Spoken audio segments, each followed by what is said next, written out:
Well, welcome to Conversations About Life. And I'm very happy to be here with Sarah Jackson and Billy Jackson and Gracie Jackson. How are you all doing?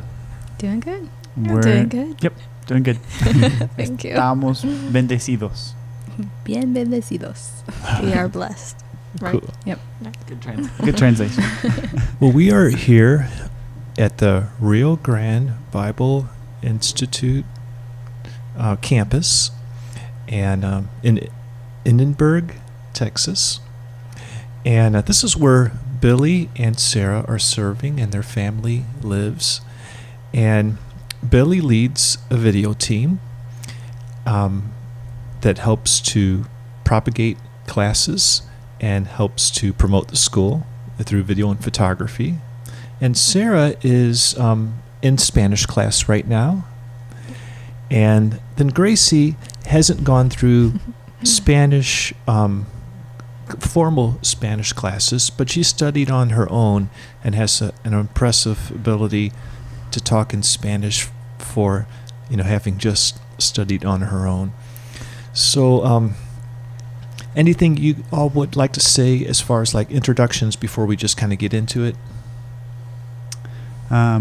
Just to say that, I was never super interested in learning another language or Spanish in particular or anything, but it's become something that I really have enjoyed, and it just not that it's not frustrating at times or not hard at times, but just that there is some really interesting and enjoyable parts that come with learning another language as well.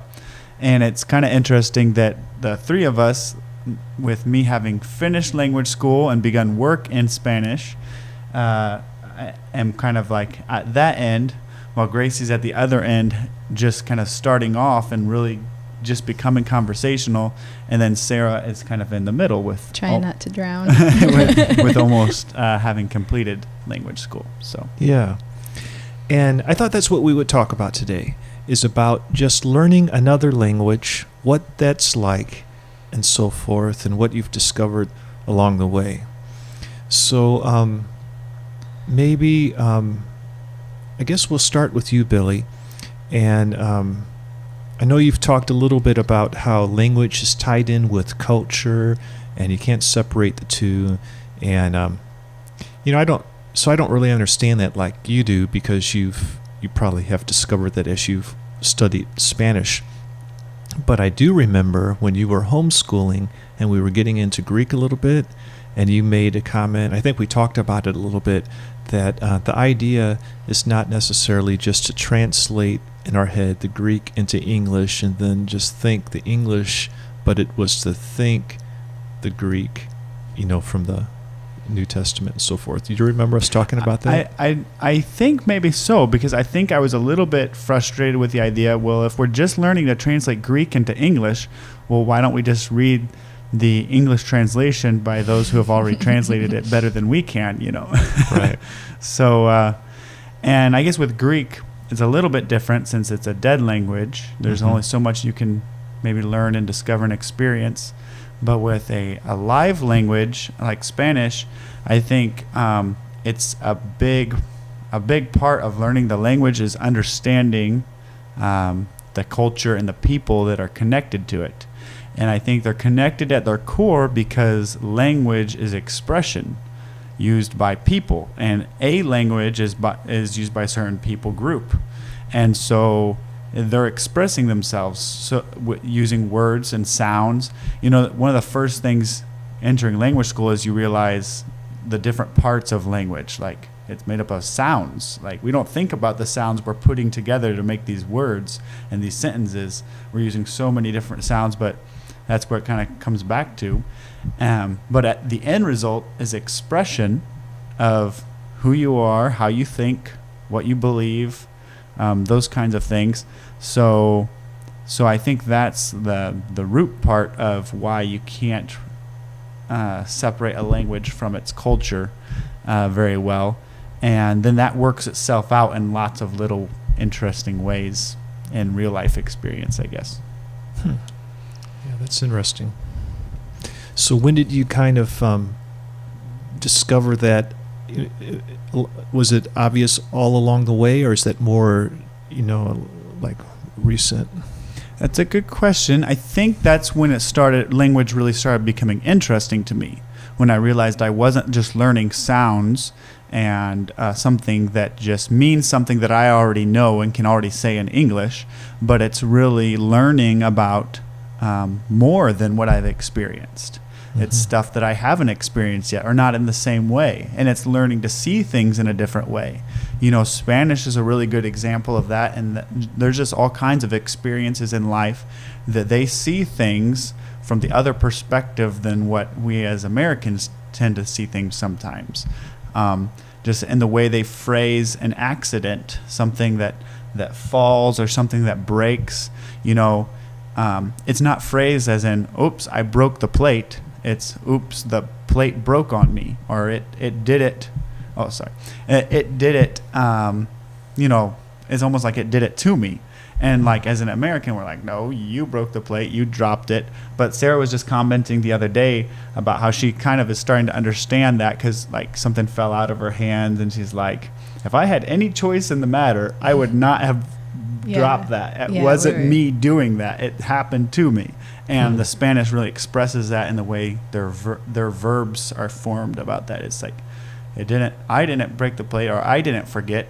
It was forgotten on me. It was broken, like literally, it was broken on me. Not like on me, but like it's something that happened to me, not something that I actively did or with intent did. Well, in that situation, or with that example, is that an example of two different cultures thinking differently, or is it really we're just thinking the same thing, like Sarah realized, what was going on, but the two cultures just happen to express it differently? What do you think, Sarah? Good question. Well,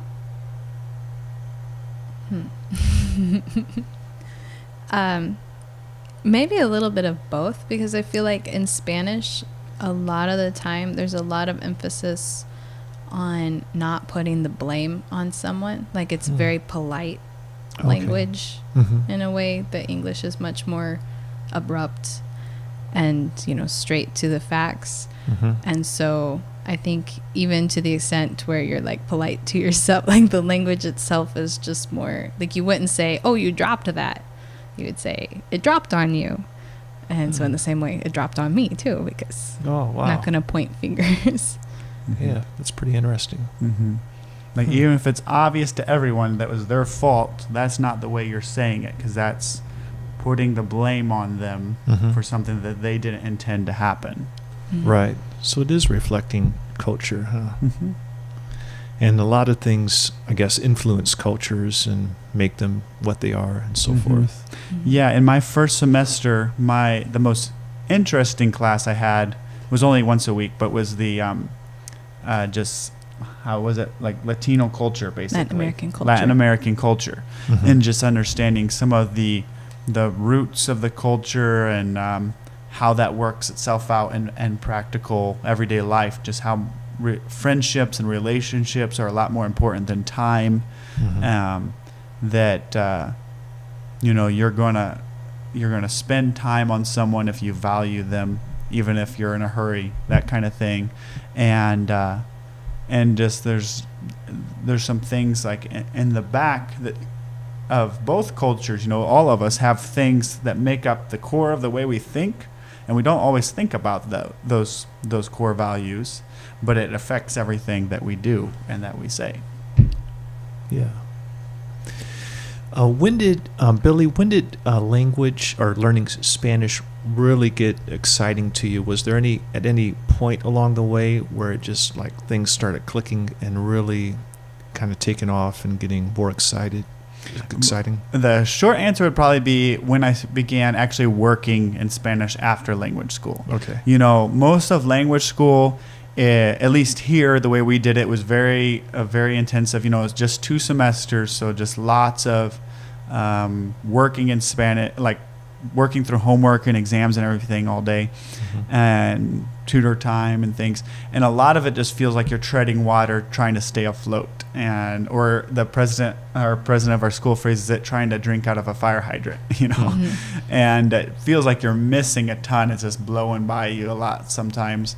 Mm-hmm. And but for me, in my experience, after first semester, getting to the end of first semester, it felt like I hadn't learned that much. I couldn't converse in the way I wanted to. Mm-hmm. But at the end, after the break and by the beginning of the second semester, I found I could, when I came back and school started again, I found I could put together those pieces of the first semester grammar that I had learned and use them. It was like kind of like giving my brain a break, Mm-hmm. letting it settle in for a little bit, and then I could kind of use that. And the same thing happened after second semester. I got to the end of the second semester, I'm like, I feel like, I understand these verb conjugations, but as far as being able to speak more than first semester, felt like I hadn't really progressed very much.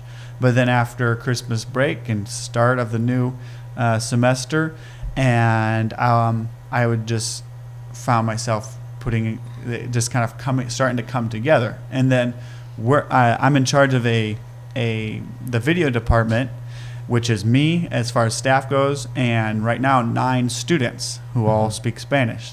So all my work and communication with them is in Spanish. I ask them at the beginning of every semester to please correct anything I say wrong, because I don't want to develop bad habits, bad pronunciation. Right. So I'm always asking them to correct me, and they help me in that. So that makes a big difference. I'm continuing to learn the correct way to use different parts of speech and things like that, and say new vocabulary, and really, I don't know, maybe Sarah, you want to talk about this, just how big phonetics is, like the first building block, and continues to be a challenge even later, but it's really the first thing you need to learn. Yeah, it really is, because the former dean of the language program, he had a really good example, because you start phonetics, and at first it seems like, I can do that. I can say a, e, o, u. Like, we have all these sounds in English. It's no big deal. But then really quickly it starts getting very frustrating, because you're trying to always change it, because in English our vowels change so much, and in Spanish they're always the same. And you start feeling like, well, it doesn't matter. Like, I'm saying the word and I'm getting the point across. But he said, if somebody said, if somebody walks up and they're like, I like your cup, you'd be like, oh, thank you. You would know you're talking about a cup, because he motioned with his hand that you're touching a cap. But if somebody's just said, hand me that cup, and there was a cup and a cap, and it seemed like there was something else, I can't remember, but you're like, how would you know? A cop, a police officer. Yeah. It's like, which one is he talking about? Yeah. He's like, phonetics are really important, or you're going to end up saying something completely different and not being able to communicate, which is the whole point of learning a language, is to communicate. But even now, we're in second semester, and every Monday, Wednesday, and Friday, we're reading. Actually, every single day we read something and say something and get corrected on something, and it can really get frustrating sometimes. Like, if someone said, like, what was the phrase I had? Like, run over there. Run over there. Run over there. That would be like Spanish phonetics for run over there. So imagine if you were speaking Spanish with English phonetics and someone was trying to understand you, and you sounded like run over there. Yeah. What? Please. That would be please. Please. Those are like English words. That would be like, those are English words. Yeah. Run. Over would be over. But if you don't learn what those letters are supposed to say in Spanish, like as your first step or from the beginning, you're not going to be understood, even if you learn all the grammar and vocabulary and everything else. And I mean, I think you run into that where people, like, they know the language great, like it's perfect, but you can't understand anything they say. And if I've found that the clearer you can speak, the better people can listen to you. That it doesn't cost so much to listen to your speaking. But the kids have run into that on the other way from Spanish to English a little bit. Is somebody will try to practice their English with them, and so Mary will come and she'll be like, I don't understand their Spanish. Or she will understand them, but she thinks they were speaking Spanish, and she just was able to understand that. Like one day she came and she said, I knew what they were saying in Spanish, Mommy. And I was like, how did you know that? What did they say? And she told me, I don't remember, but it was kind of a complicated, something I knew she wouldn't know the words. And so then I said it like with an accent. I'm like, did it sound like that? And she's like, yes, it was Spanish. Like, well, that was English. That happened to our son William the other day, right? Someone was saying something in English, and he was giving them this blank expression because he thought he can understand some Spanish. Like when they said it in Spanish, he understood what they were saying. Yeah, but he thought they were speaking Spanish to him, and they were speaking English, and he's like, yeah, sure he just was smiling at them. But I think in that case, it was more his expectation. Right, he was expecting because her pronunciation was really good. Oh, but he was just, this has to be Spanish, and I cannot understand it. But she said, ¿Dónde está John? And he's like, oh, he's over there. I'm like, sorry, my son doesn't speak English. Well, I think I've heard, maybe it was you, Billy, who said that you really have to have a reason for learning Spanish because it's such a big commitment, just a big job, that just to kind of get the whim, oh, I'm going to learn Spanish, like that's not really enough. Is that kind of, just any of your thoughts? Is that kind of the way it is? We should have Gracie answer that. I'll comment first, but just saying that, like, for me, that was what was necessary. Having work in Spanish. Well, also being in a place where Spanish is spoken helps a lot, obviously. Yeah. But for me, it was necessary to have a reason to put all the work in, because it was a year, pretty much of life spending, and it was worth it for me, but it's a lot of time and effort and that was struggling. So that was kind of like your job, your main job for a year, just to learn Spanish. Just learning Spanish, right? Yeah. So, you have any thoughts about it, Gracie? Yeah, I think it helps a lot if you have some reason you're learning. My reason is kind of to be able to talk with my friends here and to talk with my friends in Mexico.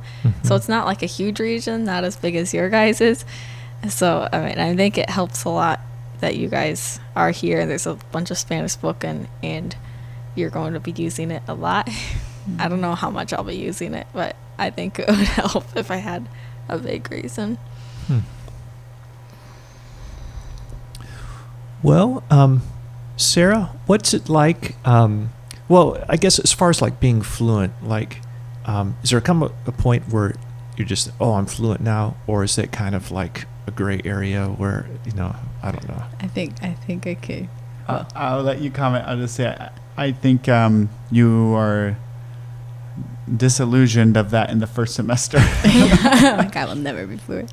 No, I have a personal goal. Like, I think when I reach this goal, then I will be pretty much fluent, or good enough to consider myself at the lower end of fluent. And that will be whenever I wake up and I say, oh, I'm sorry, I was dreaming in Spanish. And so I started speaking in Spanish, because Billy did that to me one day. And I wanted to punch him in the face. I was so jealous. You're like, I don't remember sorry, that. I started talking to you in Spanish because I was dreaming in Spanish. I think that's another second semester. That's great. Yeah. It was like I'm all day. Struggling to remember how to say dog. But like all day, in second semester, you're doing homework in Spanish and tutor in Spanish and working in Spanish. Now I probably am not like getting dumped Spanish on me as much as in that towards the end of that second semester. But I think for me, it's like, what does fluency mean? Like, I think that's the other thing. When you start learning a new language, you realize how little of your own language you understand. Like, what is language made up of? What are the basic building blocks of grammar and speech and stuff? And just realizing that you don't understand all of your own language. You're not perfect in that, So to try to expect a level of perfection in a new language, well, that's kind of a little bit unrealistic. And that it's also something that you're going to work at, just like English. I mean, hopefully you could be getting better throughout your life. It's something you're going to work at throughout your life to get better and better. Well, Gracie, how do you feel like where you are and stuff? Is it like you're pretty, is it exciting? Is it frustrating? What is your level of Spanish? I don't really know because I don't speak Spanish. I hear people talk highly of you. You know, I've heard good things about just how much Spanish you know. So, you know. When I'm around a lot of Spanish people like I am here, it's really frustrating how little I know, because some days I feel like I'm doing pretty good and I can understand, but then I have a conversation or try to have a conversation with somebody and I just don't understand anything they're saying. So yeah, I don't know. Is the speaking harder or the understanding harder? Or more challenging? Sometimes I know what I'm gonna say, so I can sometimes if we're talking about a particular thing, I can talk about it, but usually I think the hearing is easier for me to understand than the speaking. Okay. Yeah. Because it seems like when I hear Spanish, it seems like it's going pretty fast, but sometimes it is. Yeah. A lot of times it is. Yeah. Are you happy you've been learning Spanish, and has it been kind of satisfying, or you feel good about the track you're on and stuff like that? I think I've learned a lot since I've came here, and I'm glad I've learned a lot, but I want to learn a lot more. Yeah. Well, besides you guys learning Spanish, this is kind of like a multicultural community, really neat and kind of unique. People, there's Spanish-speaking people here, students from, all over the world, I suppose, many different countries. I think like 20 represented, or 18 or 16, I don't know. Yeah, I think generally there's somewhere around 18 countries represented at any. Sometimes there was one semester where there was only 15 countries, but then this semester we have another family from Cuba and Nicaragua, so that's 2 more countries that we didn't have last semester, so somewhere in there. Yeah. So they're going through like this same type of stuff, because I guess their types of Spanish is not all alike. Mm-hmm. And then also they're being, encountering English. They're in America, right here at the border. So what is it like for the students, do you guys think, or any experiences with them that shed some light on that? I think sometimes the differences in the Spanish can catch some people off guard, because I know I've talked to a few friends who have expressed, I don't know about frustration, maybe more bewilderment at how many things that they say that are just normal, everyday, very normal phrases are something bad in another country, like especially in Mexico. It seems like feels like Mexico and Honduras has that problem.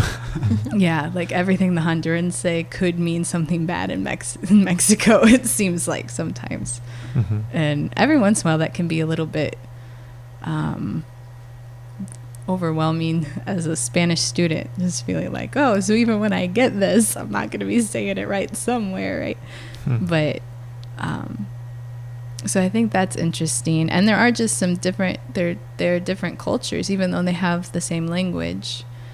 And so they have to figure each other out. It's kind of neat though to see like how good of friends people can be by the time they graduate with people from totally different countries. Completely, yeah.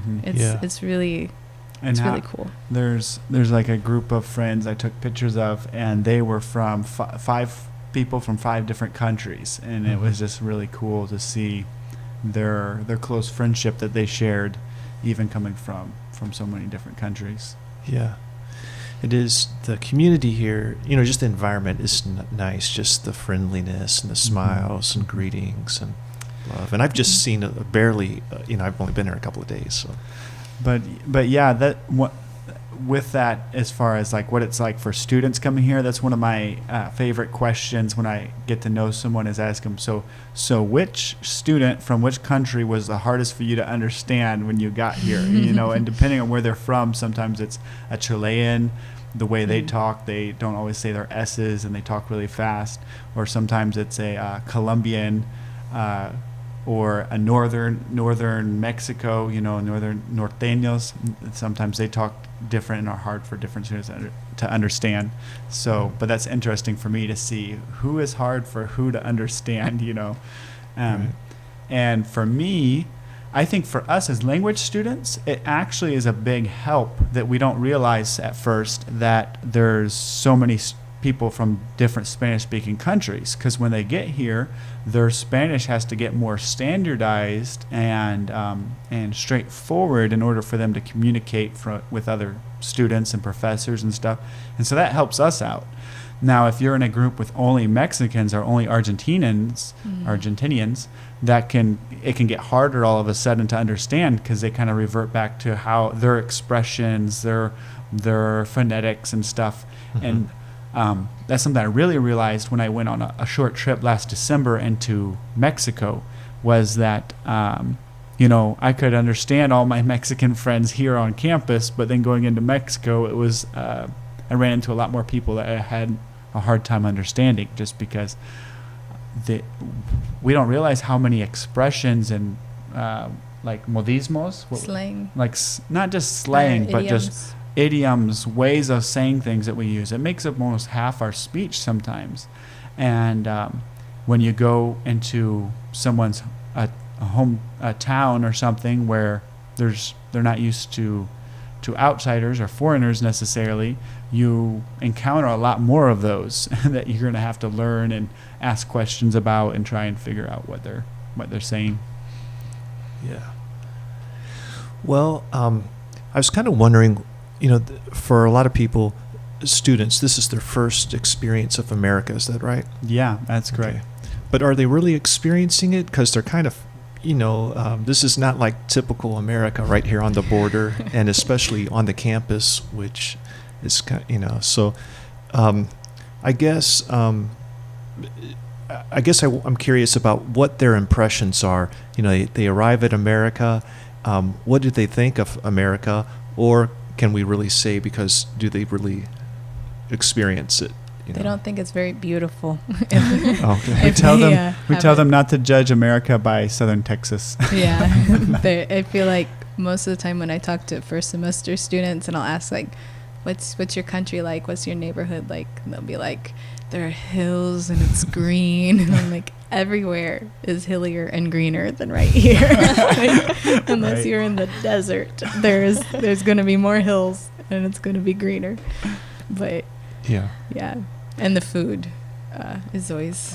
they always miss their food. Oh. Yeah, because, for one, I think anywhere you would come from, if you're going to have cafeteria food, no matter how good it is, it's not going to be like the home where you grew up in your hometown. Mm-hmm. But then also in Hispanic culture, Latino culture, a lot more emphasis is usually placed on food than in American culture. We're used to fast food, pre-made meals, quick meals, and they are not used to that. They are used to taking time to prepare food and getting good food, and even like fast food restaurants are fancier down there than they are here.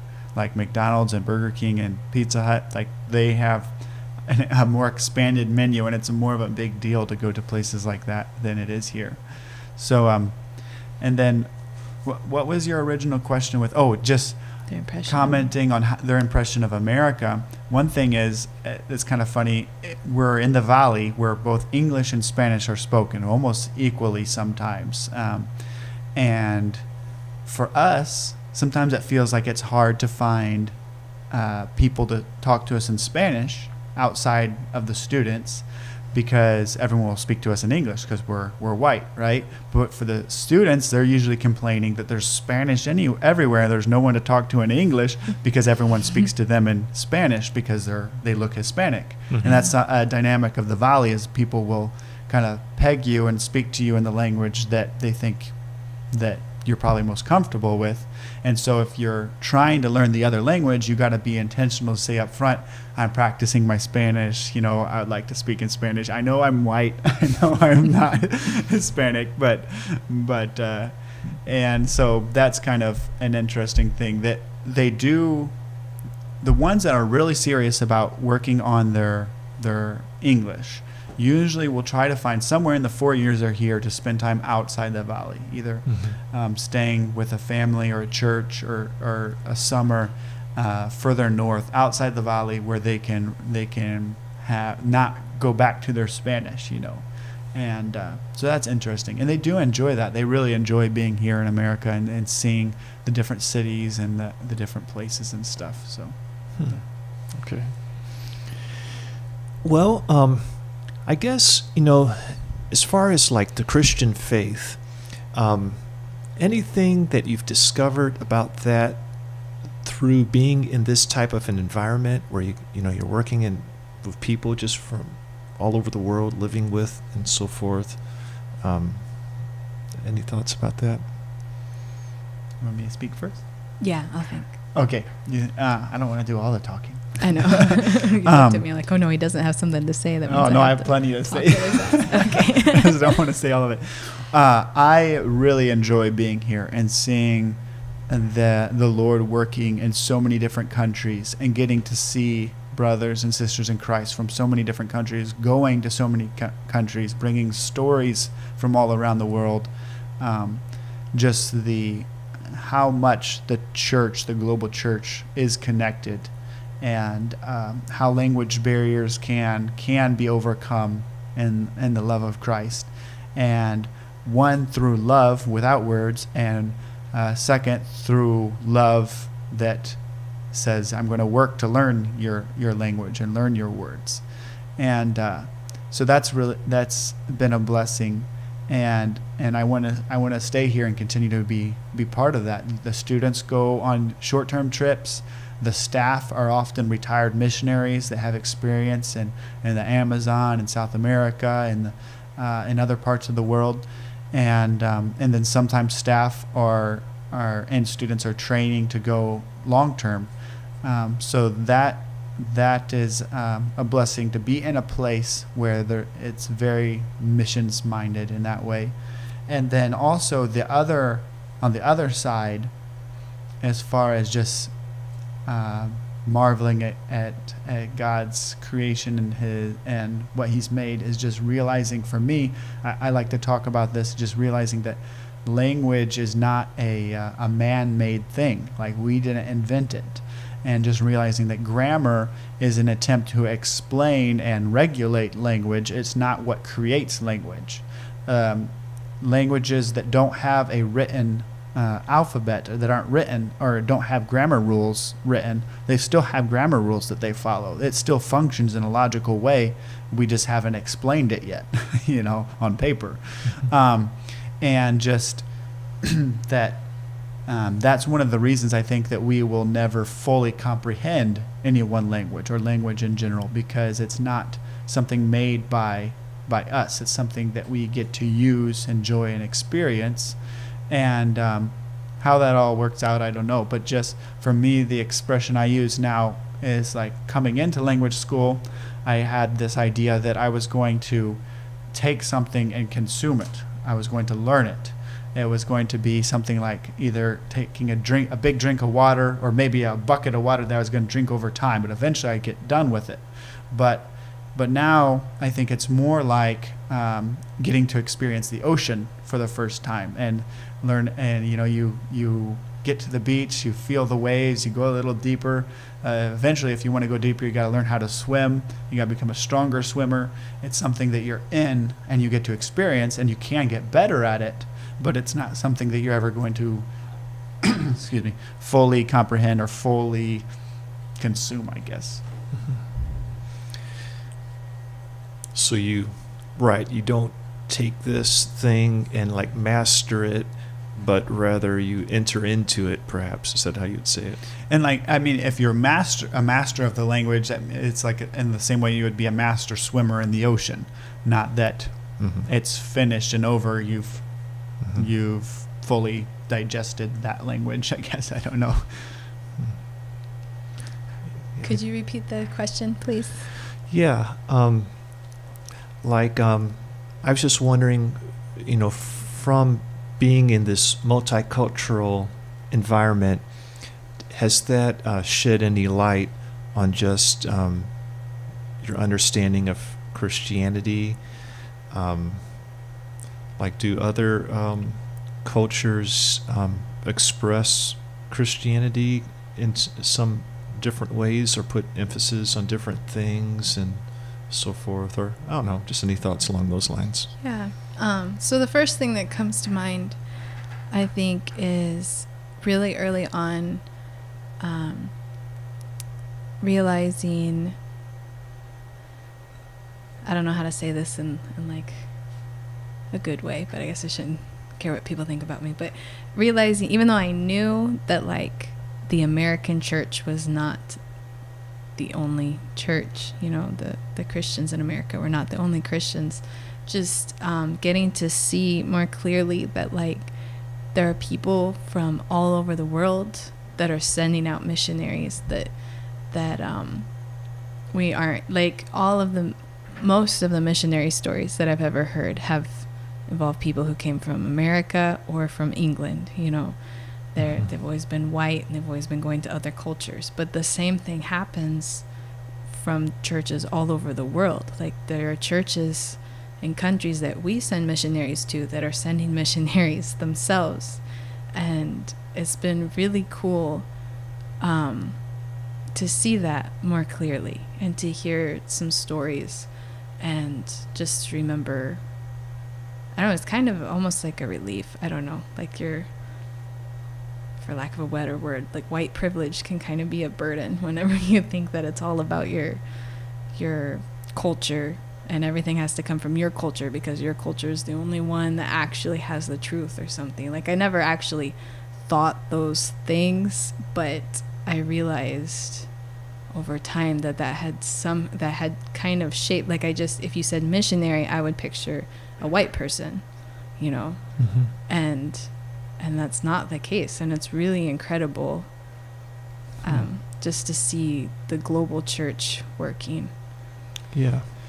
Yeah, and with that, we don't realize what's the word, like what ideas, preconceived notions we have always in our head without thinking them out.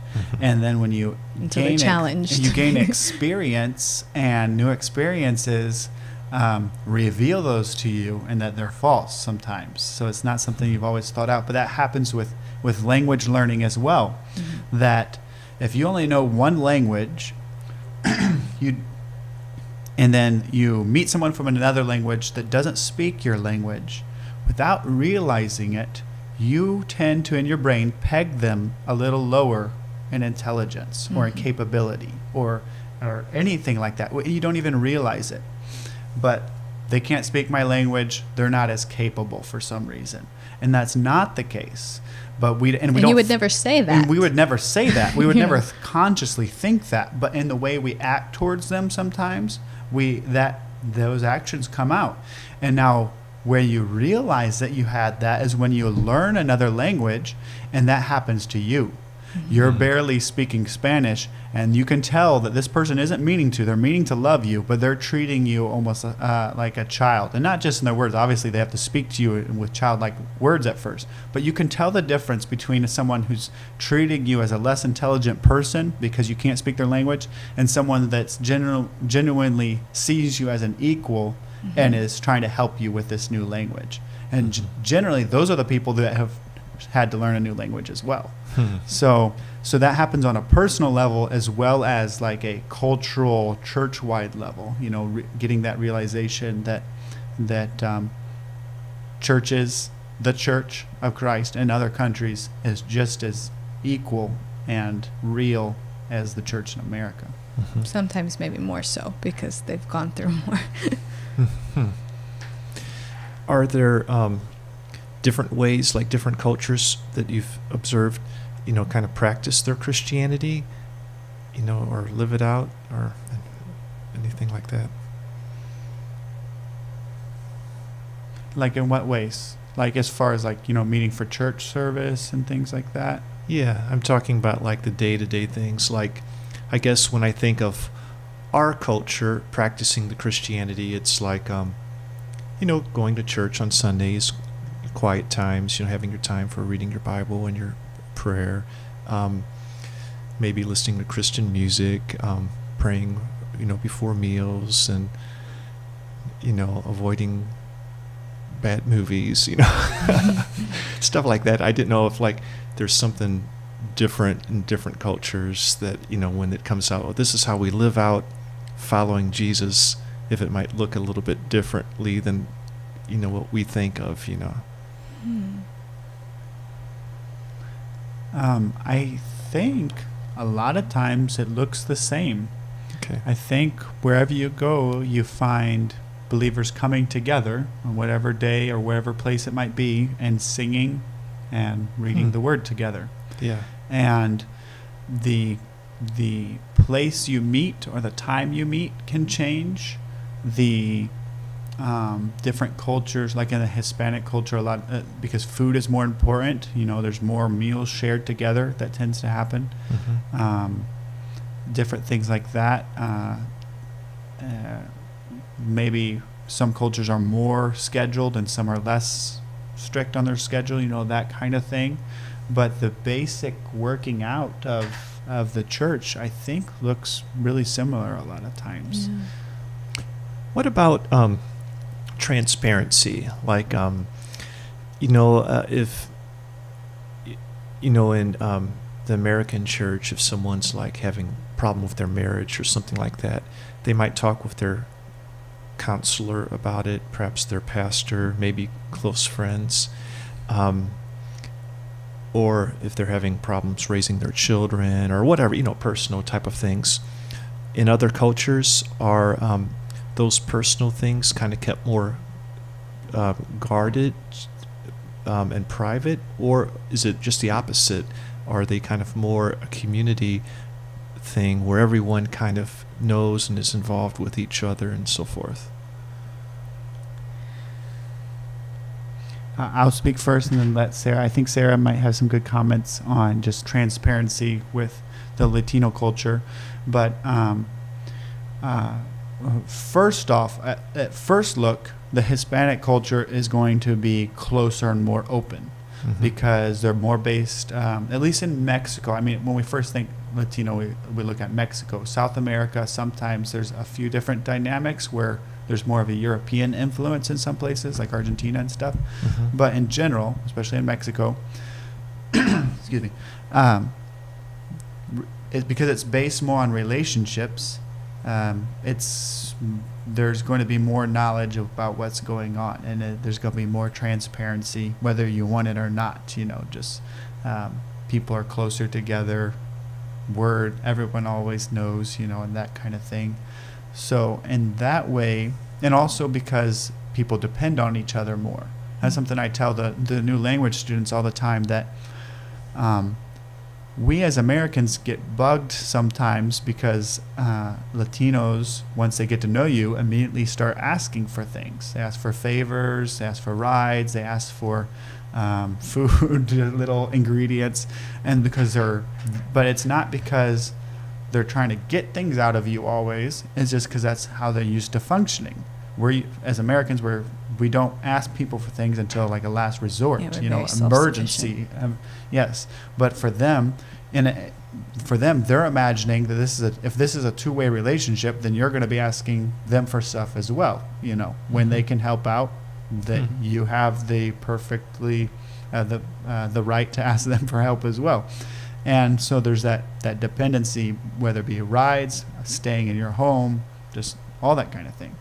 So that's something that at first tends to bug us because we feel like we're being taken advantage of or something, but it's not actually the case. It's more about just how the culture functions.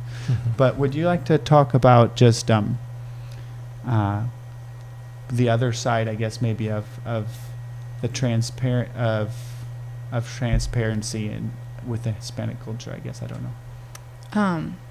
So like I was saying before, it's very polite culture and language, and for that reason, a lot of times it feels like you're not going to, most of the time, confront people or dig into the personal parts of their life a lot of the time. But like Billy was saying, like it's all relational, and somehow it seems like a lot of times everybody knows about everything, and part of that would be like just a normal culture, like that would just be gossip, chisme. But it can be like, I haven't quite figured out all of the dynamics of communicating like in what I would feel would be like an open and honest way, but there are times that you can just tell that that's not, like for me in my culture,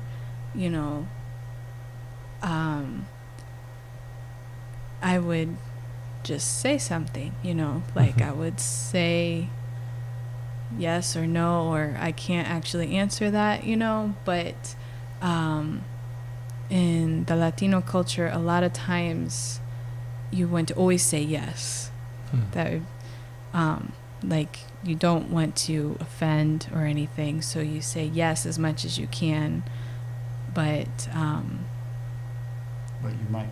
you might not follow through on that yes. Yeah, exactly. It might be a yes to save face for you and for them, but they're not actually going to act on that because they either can't or they won't for some reason.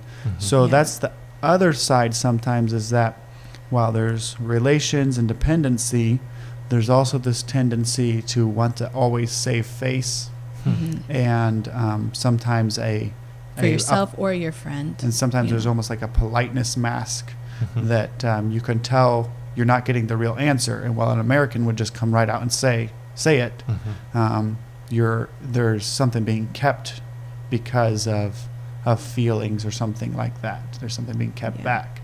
And that also tends to aggravate us Americans. Yeah, it can be really, like it's very, very seldom that I've ever encountered that mask, but it hurts me very, very deeply, because if it was in my culture and somebody put on this nice face, like that would be like the same as telling me like, I'm not your friend, I don't care about you, and I will just smile and lie to your face. Like that's how it feels. And that is not the intention at all. But it's just a difference in our cultures that can be, a really basic example of this. Excuse me, sorry. That just to help understand like what we're talking about a little bit, that was given to us, and that you kind of see played out in real life, is just if you're lost in Mexico and you ask for directions. Well, first off, okay, you're an American and you're asking someone for directions. So by asking for help, you've elevated them to a position of you're respecting them enough to ask for help. Now, as an American, we're just asking a random stranger for help. But for them, it's like, he's asking me for help. Okay. So now they have to help. They will lose face or feel shame if they haven't helped. But the reality is, so if they can't just say no, but the reality is they might not know directions, but they're going to give you some kind of directions. So it may be helpful directions, or it may in the end put you on a wild goose chase, but they're going to give you they're going to do their best to give you some kind of answer.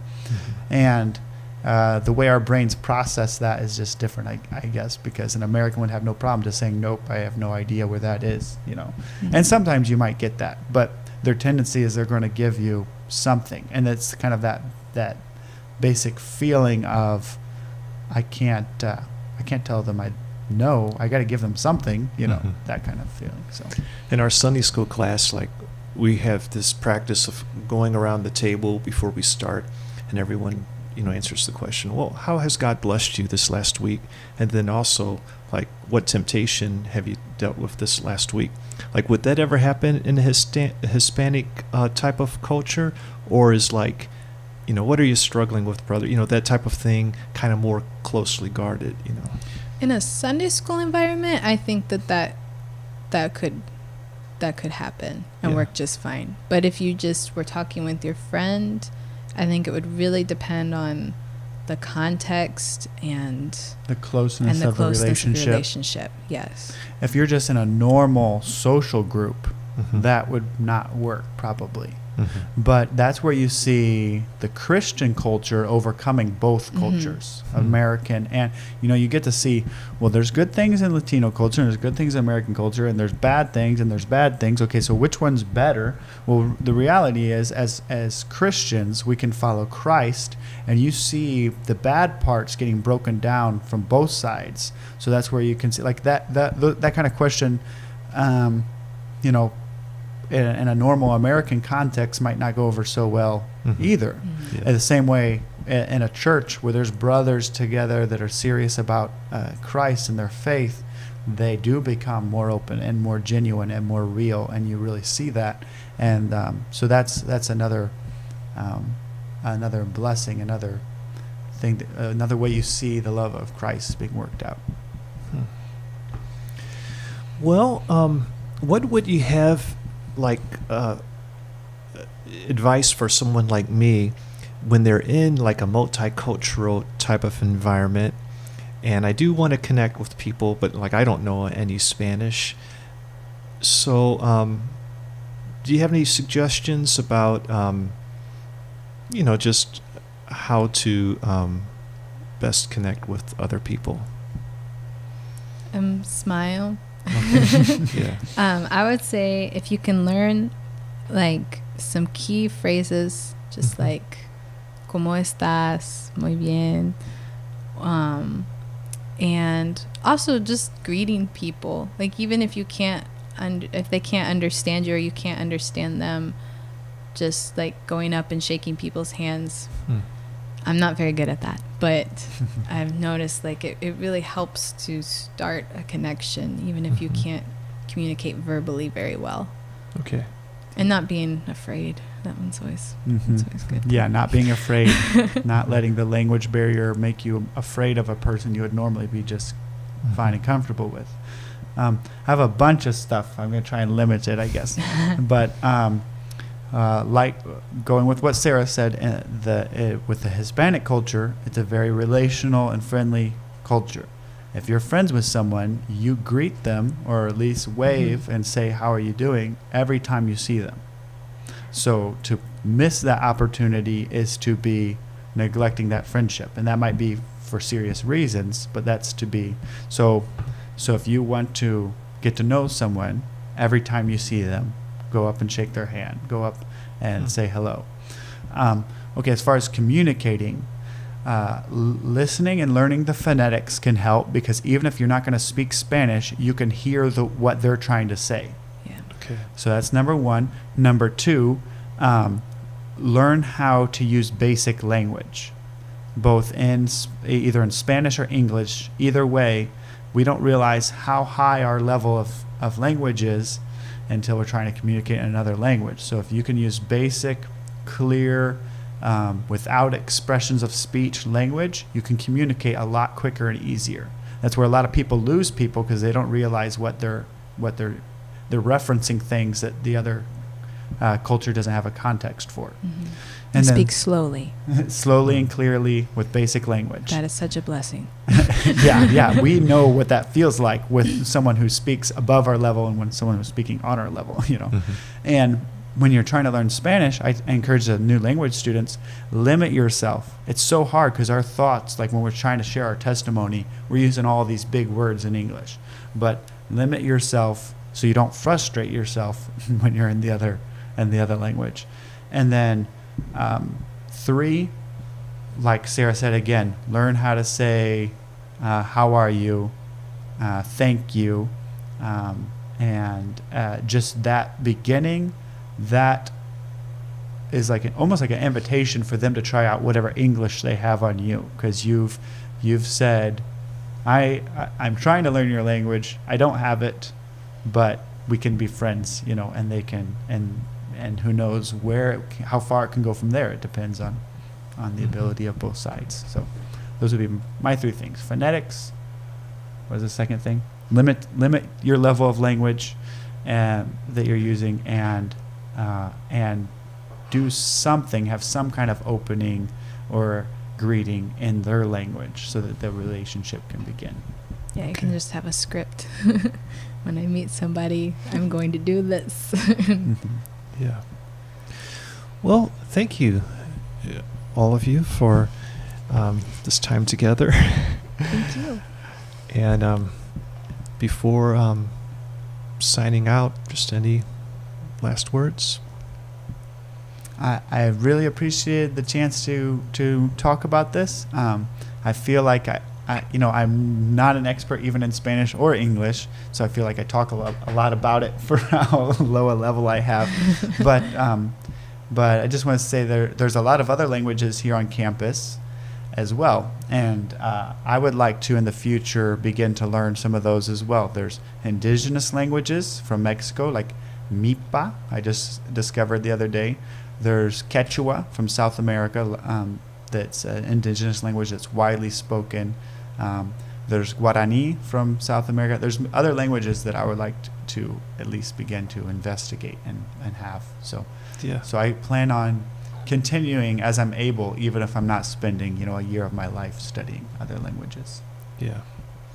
Well, I think what you guys are doing here is really neat, and it's been a good experience to be here, and I'm proud of you guys for just being here and doing what you're doing, and I think it's really neat, and I like how you guys are maturing as young adults, and Gracie, I appreciate you coming down and helping and your involvement on the mission trip, and I'm impressed with your Spanish, from what I hear from other people, not that I can really tell. But thank you guys. Thank you. Thank you.